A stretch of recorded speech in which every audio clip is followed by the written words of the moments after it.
আৰু বিশ্বাস বাঢ়িছে। কেলে বাঢ়িছে? কাৰণ 126 জন MLA ভিতৰত ৰাইজৰ দলৰ MLA জনে আটাইতকৈ ৰাইজৰ কাৰণে বেছিকে মানুহ হয়নে নহয়? অসমত 51 জন বিৰোধী দলৰ MLA আছে। একেলগতে থিয় হৈ দিলে হিমন্ত বিশ্ব শৰ্মাৰ কলিজা কমিবলে নহয়। যি অকণমান কলিজা কমাইছো অকল এজন MLA ৰাইজৰ দলৰ MLA জনে হিমন্ত বিশ্ব শৰ্মাৰ কলিজা কমাই আছে। হয়নে নহয়? আপোনালোকে নিশ্চয় দেখিছে যে অসম বিধানসভাখন আগতে মানুহে নোচোৱা হৈ গৈছিলে। টিভিত নাচায়, বাতৰি কাগজত নাচায়, মোবাইলত নাচায়। যেতিয়াৰ পৰা ৰাইজৰ দলৰ MLA বিধানসভালৈ গ'ল তেতিয়াৰ পৰা এতিয়া বিধানসভাখন ফুটবল খেল বা ক্ৰিকেট খেল চোৱাৰ নিচিনাকে অসমৰ মানুহে চায়। খালি অসুবিধাটো এইটোৱে যে বিধানসভাত অকল 2জন প্লেয়াৰ থাকে, বাকী 126 জনে কোনোবা এজনে শুই থাকে, কোনোবা এজনে ঘৰ ঘৰাই থাকে, কোনোবা এজনে মাতিবলগীয়া সময়খিনি নামাতে। যদি 2জন প্লেয়াৰ একেলগতে থাকে বিধানসভাখন তেতিয়াহ'লে অসম বিধানসভাখন সদায় কপি থাকে। যদি এজন বিৰোধী MLA থকাৰ কাৰণে হিমন্ত বিশ্ব শৰ্মা চৰকাৰখন কপি থাকে, এইবাৰ 2026 কমেও 20 জন MLA ৰাইজৰ দলৰ পৰা জিকাব যদি পাৰো তেতিয়া বিধানসভাত সদায় ভূমিকম্প হৈ থাকিব। যদি 20 জন জিকাব পাৰো তেতিয়াহ'লে হয়তো চৰকাৰৰ আমি অংশীদাৰ হওঁ, আৰু যদি অংশীদাৰ হওঁ বিজেপি খেলাখন চিৰদিনৰ কাৰণে শেষ কৰি দিম। NRC-ত কমপ্লিট কৰিবলৈ চৰকাৰক বাধ্য কৰিম। স্বদেশী আৰু বিজেপি উলিয়াই পেলাম। স্বদেশী বিলাকক এখন আইডেণ্টিটি কাৰ্ড দি দিম।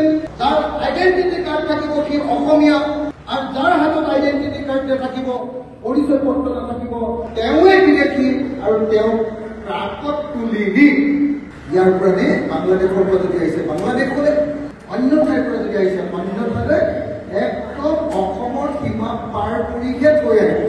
আজি কিন্তু অসমীয়াই অকল হিন্দু মুছলমানৰ কাজিয়া কৰি আছে।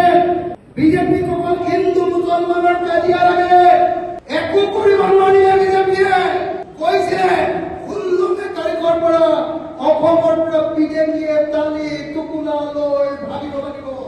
এতিয়া হিমন্ত বিশ্ব শৰ্মাই কৈছে যে অসমত 1 কোটি বিজেপি আছে।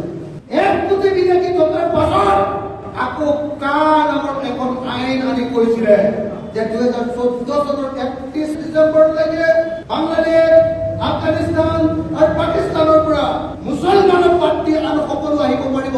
মই তেতিয়াই বাৰম্বাৰ কৈছিলো এই বিজেপি আৰু এই RSSক বিশ্বাস নকৰিব।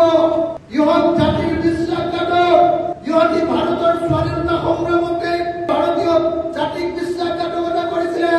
ইহঁতি ভাৰতৰ স্বাধীনতা সংগ্ৰামত নাছিলে, ইহঁতি ব্ৰিটিছৰ গোলাম আছিলে, ইহঁতি ব্ৰিটিছৰ চোৰাংচোৱা আছিলে, আৰু ইহঁতি ব্ৰিটিছৰ বন্ধু আছিলে। ইহঁতক কেতিয়াও বিশ্বাস নকৰিব। মই তেতিয়া কৈছিলো যে 2014 চনৰ 31 ডিচেম্বৰটো অকল দেখুৱাবৰ কাৰণে লৈছে।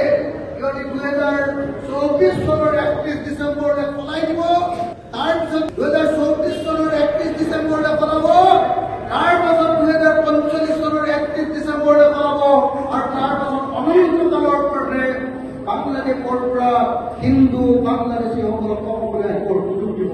মই যেতিয়া কৈছিলো অখিল গগৈ মিছৰীয়া বুলি কৈছিলে, এতিয়া অসমৰ আৰু ভাৰতৰ প্ৰত্যেকজন মানুহে গম পালে যে মিছৰীয়া অখিল গগৈ নহয়, মিছৰীয়া হিমন্ত বিশ্ব শৰ্মা, মিছৰীয়া সৰ্বানন্দ সোণোৱাল, মিছৰীয়া অমিত শ্বাহ আৰু মিছৰীয়া নৰেন্দ্ৰ মোদী। অসমীয়া জাতিৰ প্ৰতিনিধি নহয়, আৰু অসমীয়াই কেতিয়াও মিছা কথা নকয়।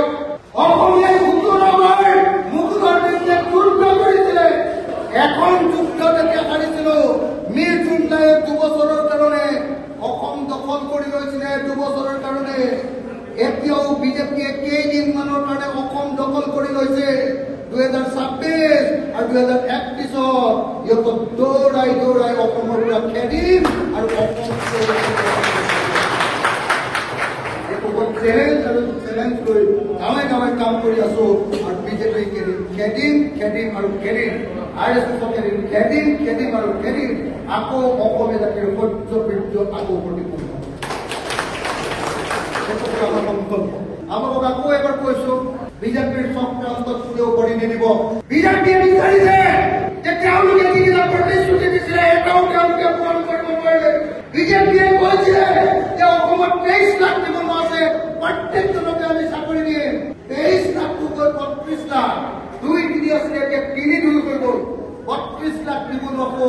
নিবনুৱা সমস্যাৰ সমাধান কৰিব পাৰিলে চৰকাৰে নাই।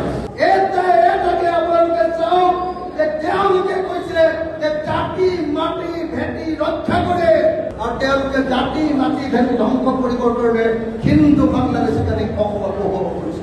তাৰ বিৰুদ্ধে আন সকলো কৈ দিছে, তাৰ বিৰুদ্ধে সকলো নিমাত হৈছে।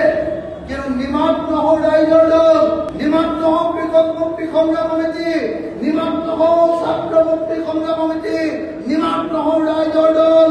মই আপোনালোকক সকলো অসমবাসী ৰাইজকে আপোনালোকক আশ্বস্ত কৰিছো ২৬ চনলৈকে ৰৈ আছো। ২৬ চনত এইবাৰ বিজেপি চৰকাৰক কৰোৱাওক আৰু তাৰপিছত এটাকে বিজেপিৰ সিদ্ধান্ত বাতিল কৰি আকৌ অসমক মোগল মুক্ত পৰিৱেশ কৰি মীৰ জুমলাই ২ বছৰ অসম দখল কৰি ৰাখিছিলে। এতিয়া বিজেপি RSSও কেইবছৰমানৰ কাৰণে অসম দখল কৰি ৰাখিছে।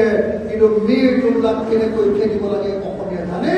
আৰু আপোনালোকক মই অসমীয়া জাতিৰ আটাইতকৈ সাহসী এজন মানুহ হিচাপে, অসমীয়া জাতিৰ আটাইতকৈ ভয় নকৰা এজন অসমীয়া হিচাপে মই অখিল গগৈয়ে আপোনালোকক প্ৰতিশ্ৰুতি দিছো ২৬ অথবা যিকোনো এটা তাৰিখত বিজেপিক অসমৰ পৰা RSSক অসমৰ পৰা খেদিম আৰু প্ৰত্যেকজন অসমীয়া শান্তি আৰু মই বহুত হাত থৈ গৈছো। এবাৰ আপোনালোকে চাই থাকক, এইবাৰ অসমত বিজেপিৰ আটাইতকৈ ডাঙৰ প্ৰতিদ্বন্দ্বী হ'ব ৰাইজৰ দল। ৰাইজৰ দলে যিকোনো প্ৰকাৰে কলেও এইবাৰ ডাবল ডিজিটত আমি প্ৰতিনিধি জিকাম, MLA জিকাম আৰু জিকোৱাৰ পাছত যদি চৰকাৰত অংশগ্ৰহণ কৰিব পাৰো তেতিয়াহ'লে চৰকাৰত বিৰোধী চৰকাৰত অংশগ্ৰহণ কৰিম। আৰু যদি বিজেপি কেনেবাকে আহে তেতিয়াহ'লে এইবাৰ প্ৰত্যেক দিনাই বিধানসভাত ভূমিকম্প সৃষ্টি কৰা হ'ব।